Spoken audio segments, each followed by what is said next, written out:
Welcome to the season finale of Pixel Peak Season 3. We're so glad you can join us. Wow, we're wrapping up already? I guess time really does fly when you're having fun. It's definitely been fun, and that's why we're going out with a bang. There's a lot of news surrounding bigger companies and titles this week. For instance, how Google Stadia, one of the most hyped online video game services of the year, launched basically incomplete.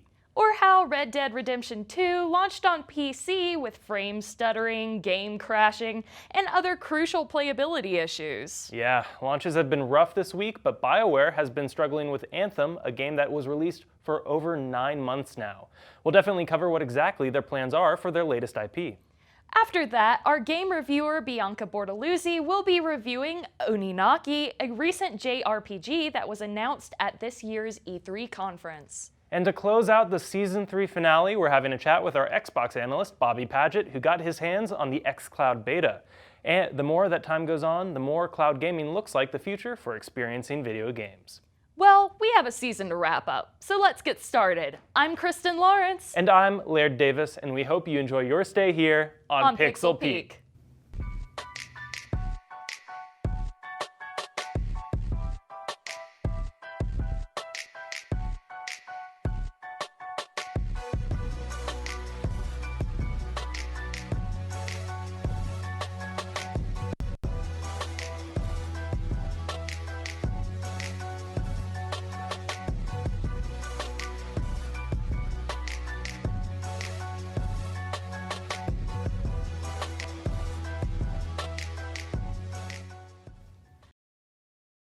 Earlier this week, Google hosted an Ask Me Anything session on Reddit. However, ahead of that AMA, Google released that Google Stadia will be missing a couple of features that will be added about a week after launch. When Stadia launches, players will not be able to access the achievement system. However, achievements will be recognized when the system launches shortly after Stadia's release date. Stadia will also not support family sharing, although parents can manage their child's experience with parental controls. Also, Stadia will not support Chromecast Ultra devices that do not come with the bundle at launch. Currently, it is the only Chromecast device compatible with Stadia, but Google commented that it would update existing Chromecast Ultra devices soon. Google compared the Stadia launch to how the company approaches updates for YouTube and other services as gradual rollout and continuous improvement based on user feedback. In addition to missing features, no games from Steam Connect, Stadia's own multiplayer experience will be available at launch, and the first game under the Steam Connect umbrella is slated to release before 2020. Other games supporting state share, crowdplay, and other multiplayer features will be released next year. Despite the missing features, Google has announced that 12 games will be available at launch, with 14 additional games that are expected to be released before the end of the year. Google also announced a Google Pixel and Stadia accessory that allows the phone to be mounted to the Stadia controller. Google Stadia will launch in 14 countries on November 19th. Pokemon Sword and Shield is finally out, and oftentimes game franchises will use their new games to expand on the world and answer questions that have long been left unanswered. One of these questions is whether or not it is ethical to eat a Pokemon or cook it and then feed it to other Pokemon. Also, which Pokemon are being eaten in the first place? According to a Polygon investigation done last year, people within the Pokemon universe eat byproducts of Pokemon, such as Moo Moo milk from Miltank and Chansey eggs. In some of the curry that can be made within Pokemon Sword and Shield, there is a Slowpoke tail that can be consumed. Now, you can also make a bagged treat called Smokepoke tail. The description rests any thoughts of a Slowpoke being harmed by explaining that a Slowpoke's tail can fall off and regrows quite quickly. Another Pokemon may be at risk, however, the Galarian Farfetch'd and its evolved form, Sirfetch'd. From the original Pokemon anime, the Pokédex states that Farfetch'd makes a delicious meal, especially when cooked with leek. Because of this, Farfetch'd is nearly extinct. Luckily, there are over 100 different types of curry, and there is yet to be a Farfetch'd or Sirfetch'd curry, so they seem to be safe from being eaten in the Galarian region. However, game theory has yet to respond about what those mysterious sausages are made of. Well, while we can't determine whether it's 100% ethical or not, we can say that Pokemon are definitely not off the menu. On November 5th, Red Dead Redemption 2 launched for PC, but the game has been experiencing some initial problems. Rockstar has apologized for these issues and has promised to fix the problems. The update for November 13th has been said to fix the stuttering issues along with some other problems. Some of the problems include the game crashing during or after startup, mouse cursor issues, settings grayed out, and frame rate affecting the core drain, to name a few. The company has stated they are working with NVIDIA to completely resolve the stuttering problem in the game. In a post on Rockstar's Twitter page, a spokesperson for the company said, "We sincerely apologize for this temporary inconvenience and will update you as soon as we have more information to share. We want everyone to be able to experience Red Dead Redemption 2 on PC as we intended as soon as possible." They have also said that if anyone is having problems with the game, to visit the troubleshooting page of their support site. As a final part of the apology, it has been stated that if you play the game through the holiday season, you will receive a complimentary care package that contains the priest poncho along with provisions and ammo. BioWare is working hard to jumpstart the action role-playing game Anthem, possibly as an all-new product. This operation hints at the present state of Anthem, which has seen project managers depart and found itself in the EA Access catalog just 7 months after its launch in February. It's informally being referred to as Anthem 2.0 or Anthem Next, and it looks to be a radical change revolving around the mission structure and the entire world itself. Anthem launched almost as an incomplete game this past February with performance problems and news highlighting the hectic development cycle. After launch, BioWare delayed the release of the in-game content, known as the Cataclysm, that the world is structured around by 3 months. It is being rumored that Anthem would follow a series of updates akin to No Man's Sky, which had a messy launch in 2016 before recovering in 2018 with the No Man's Sky Next update. Anthem 2.0 could be released as a new game, but it's doubtful that original owners would have to purchase the game again. While many of the details are unknown and there's no timeline, hopefully this updated Anthem will be a better game when it re-releases.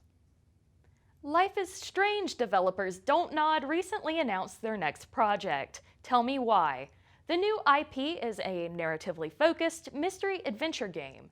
The game follows twins from Alaska with troubled childhoods. Through the game, players get to see each twin's memories of the past, and you decide which twin you believe.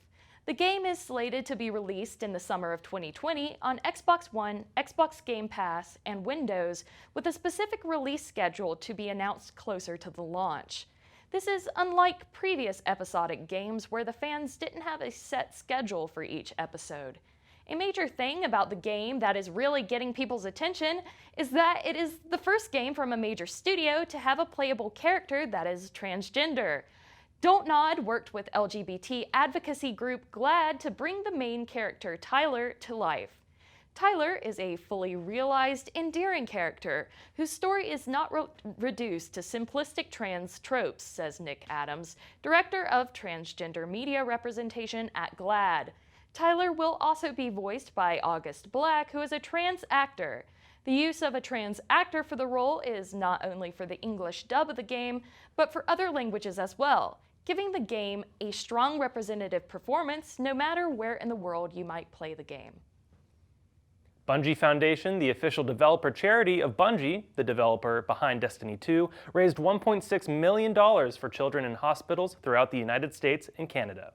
There was a reported 40,000 individual contributions and support from over 5,500 streamers across 100 countries. The funds were raised through Game2Give from October 24th until November 10th. The money raised will go towards the Foundation's iPads for Kids program and the Children's Miracle Network. This foundation will give the patients access to content available on the iPad during their stay at the hospital in order to reduce stress. Game2Give encouraged the Destiny community to host fundraising streams and even gave prizes to streamers at different milestones as they were reached. Some of the incentives were included to be things like in-game items, discounts from the Bungie store, and merchandise, as well as a possible tour of the Bungie studio. Bungie itself hosted a 24-hour marathon stream titled Festival of the Lost, the same as the event taking place at the time. Christine Edwards, senior manager at Bungie Foundation, commented, "At Bungie, our purpose is to create worlds that inspire friendship, and we are so very grateful for our community to embrace this so strongly." Previously, the Bungie Foundation had raised over $225,000 to support those affected by Hurricane Harvey in 2017 and raised over $1 million for Nepal in 2015. Well, that's all for this week's news, so let's see what Bianca Bortoluzzi has in store for us in this week's Game Review. Let's dive into the complicated and colorful world of demons, humans, and reincarnation with Kagachi, a stoic and tough watcher in Oninaki, an awesome hack-and-slash Japanese RPG. I had an awesome time playing this game. I have a love for RPGs that I can't help and wanted to do this for the last episode of the semester. Enjoy! Oninaki is a Japanese action role-playing game developed by Tokyo RPG Factory and published by Square Enix. It was released to the PlayStation 4, Microsoft Windows, and the Nintendo Switch on August 22, 2019. The premise of the game is that you play as Kagachi, a stoic and strong watcher set to keep the cycle of reincarnation safe by helping lost souls find their way to the light before they can become demons. You do fight using different types of demons, however. Each demon has a different fighting style. Some use lances, samurai swords, a scythe, a gun and crossbow, a shield. You even have a wolf you can use as a weapon. As a watcher, you can switch between the world of the living and the world of the dead, otherwise known as the world of the beyond. Both are filled with beautiful colors and tough, scary monsters. The game stays true to what JRPGs typically bring to the table. A lot of fighting and even more talking. The character designs were one of my favorite things about the game. They were all so different and fitting for their characters' personalities. Even the monsters were all very different with their own designs and attacking style. At first, I didn't really like Kagachi, the character you play as. I'm kinda sick of the whole I don't care about anything, I'm too edgy for that narrative. However, as the story progressed, I really began to love him as a character. It's less about him being this quiet, mean jerk, and more about him attempting to process all these things happening around him. From stopping a cult mass suicide to losing his closest friends, he's got some trust issues. However, he is also a powerful watcher, and that's evident throughout the game as he encounters a young soul by the name of Lin, who is being hunted by the Night Devil, an evil demon set to take over the world of the living. When the Night Devil comes in is when the game really kicks off. I was bored at the beginning, just going through the motions of fighting monsters and talking to NPCs that all looked the same, so an enemy like the Night Devil was a relief. He's more than just a demon too, as he consumes the thoughts and emotions of the watchers surrounding Kagachi, making Kagachi realize that the people he once trusted can no longer be trusted. The game takes a dark turn at one point. As expected, from a game that revolves around death and grief, sure. Oninaki isn't afraid to delve into the grief of losing the one you love, the mindset it takes to kill someone, and even how these ghosts and lost souls feel after dying. I teared up quite a few times playing the game, whether it be a side quest or the main quest. The story was one of the strongest aspects about Oninaki, being beautifully told through the characters' dialogue and actions. One of the weaker parts, however, was the gameplay itself. While I do love the fact that it's freeform fighting and not turn-based like RPGs usually are, which I hate, there are some issues revolving around the fighting mechanics. You have this option to use special attacks over normal melee attacks. They're much stronger and can help you get a fight through in 1 second. However, whenever I use them, they'd either sometimes completely miss their target or would land and cause absolutely no damage for no reason. So, that kinda sucked. It's also wicked hard to dodge. It's all about skill at the end of the day, and maybe I just wasn't too good with it in the beginning because I did get the hang of it towards the end, but I don't know. It was just kind of ridiculous. And Oninaki can also be kind of boring at times and really repetitive. I found myself spending way too much time fighting monsters than actually progressing in the story. However, it was pretty cool to fight with the different demons, especially leveling them up. I used Aisha and Izana the most. Aisha used a samurai sword and had a gliding effect, and Izana used a scythe and you could teleport from place to place. I prefer quick and fast fighting over slow fighting. I didn't use any of the heavier weapon demons like Zav with his lances or Will with his axes. The demons were the most exciting part of the game to me. I really can't get over this concept at all, so, it's so cool. You also have an option to help them remember their past memories and lives, making them stronger and more reliable during fighting. There's even a big wolf demon, as I mentioned before, that you can get, which I loved being with, but hated fighting with. I loved his story, but gosh, was he weak. It was tough. Speaking of fighting, however, when I would switch from the living world to the world of the beyond, there would be a 2 to an 8-second long lag in which the game would just be frozen. That was extremely annoying, because once it would start up again, I'd get wrecked by the monsters in the new world. It wouldn't happen every single time, but it did happen in pretty pivotal moments. Also, some of the monsters were ridiculously hard to beat, which I actually really loved at first. But as you level up your demons, you become extremely OP, or overpowered, making it too easy and less enjoyable. The demons did have some wicked cool features, however, like your affinity going over 100% would mean you could get possessed and your demon would just go ham on these monsters and absolutely wreck your opponents when there were way too many. All of the demons' memories and stories were very different as well. I really feel like this feature was the showstopper of the game besides the storytelling itself, which in a way I suppose is bad because it made me care less about the main storyline and more about these demon side quests. The game also ended on a rather iffy note. I won't give away spoilers, I just felt like it could do a lot more with it. Overall, I really enjoyed Oninaki. It was so fun to play another JRPG, especially one that I really enjoyed, and one that didn't have turn-based fighting. It was a really fun game. Its animation was under some heat for being a bit too childish, but I loved that. It was like Harvest Moon animation, but with demons and sad storylines instead of farming, you know? The coloring in the game was also very beautiful, each area being very different from the last and just as awesome. I'd say this was a great game. Albeit it was boring at times, it made me stick around by getting me attached to the Watchers and the Demons, wanting to make sure they'd get a happy ending. So if you're looking for an exciting JRPG game, check out Oninaki.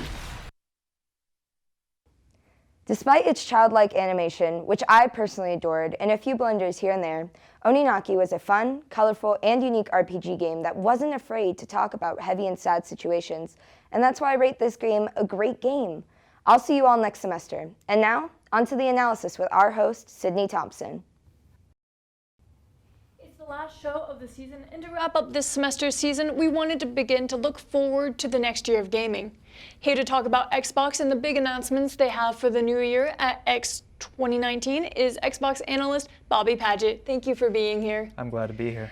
What is X019? So X019 is Xbox's major fan event that's held in London. It's a 3-day thing. They show off a bunch of games, and it's second only to their presentation at E3 in terms of scale. What was announced at X019? So we already talked about Tell Me Why. That was announced there. Rare has a new IP called Everwilds. It's a very colorful survival game. Obsidian Entertainment announced Grounded, their new IP, which is a survival game mixed with kind of like Honey, I Shrunk the Kids, where you're about the size of an ant, and you actually have to fight actual ants, which is kind of cool. They announced that Halo Reach will be coming to both the PC and the Master Chief Collection, so if you're a huge Halo fan like me, and you've been holding onto your 360 copy of Halo Reach, you can finally let that go because Reach will be coming to the whole collection. So there's that. They announced Yakuza Kiwami 1 and 2 and Yakuza 0 will be coming to the Xbox One. This will be the first time any of the Yakuza games will be coming to the Xbox family, so a huge thing there. And they also announced that Kingdom Hearts 1.5, 2.5, and 2.8 Final Chapter Prologue will be coming to Xbox as well. And in addition to that, Square also confirmed that they're bringing Final Fantasy 7, 8, 9, 10, 10-2, 12, 13, 13-2, Lightning Returns, and 15 to Game Pass. Not at once, standard stepping release schedule, but yeah, they'll all be coming to the Xbox One and to Game Pass as well. So if you're a fan of imports, you've got a lot to be happy about. And what is the fan reaction? So it's been kind of mixed. There are a lot of people, very good amount of people like myself who are very happy, very positive about all the imports coming. Even though I may or may not already have a PS4, double dipping, I know. But then there are some who wish that Xbox would be doing more with new IPs and more exclusives in order to compete with PlayStation. So some that feel that they're not necessarily doing enough. And what game are you most looking forward to? So I'm looking forward to all the new IPs from Rare, from Obsidian. I'm definitely looking forward to Tell Me Why. I'm ready to cry again because Life is Strange has always made me cry. But really, the biggest thing I'm looking forward to is the fact that all my friends who play on Xbox will finally get to play all these imports, like Yakuza, like the early Kingdom Hearts and the Final Fantasy games, because they've always wanted to play them, I always wanted to talk with them about them, and now they finally can enjoy them.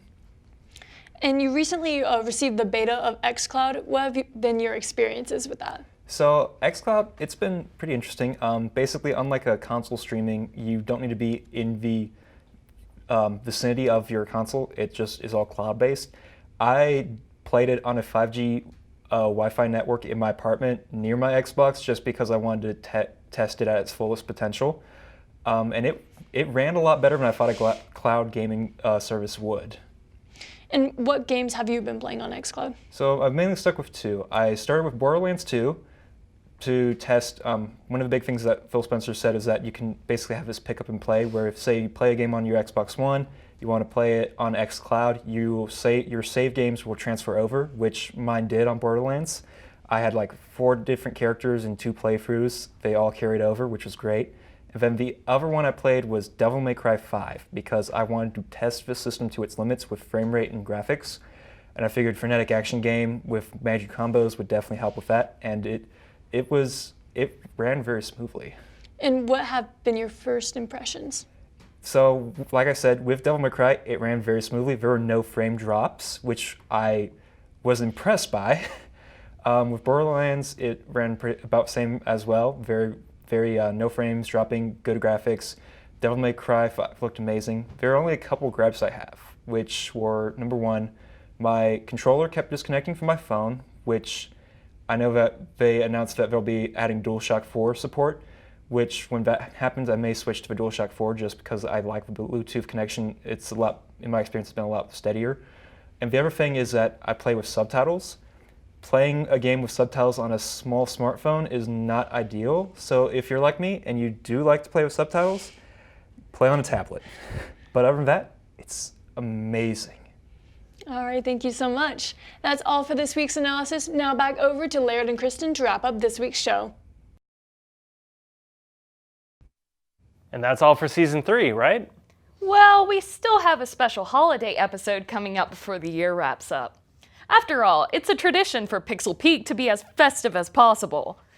Keep an eye on our social media accounts to find out when that special drops, like us on Facebook, and follow us on Twitter and Instagram at Pixel Peak AppTV. And when we come back in January, you can find us on TV too. For now, you can watch reruns on WatchAppTV.com, SkyBest channels 20 and 1020, Spectrum channel 198, or on App State's Campus Television channel 23.3. And thanks to our crew for another incredible season. Thanks to writers Laird Davis, Jalen Cureton, and Rebecca Larson, producers Caitlin Halley, Tanner Mazzell, and Michael Annable, game reviewer Bianca Bortoluzzi, and all of our analysts for contributing this semester. Thank you so much for joining us during this season, and we hope you enjoyed your stay here on Pixel Peak.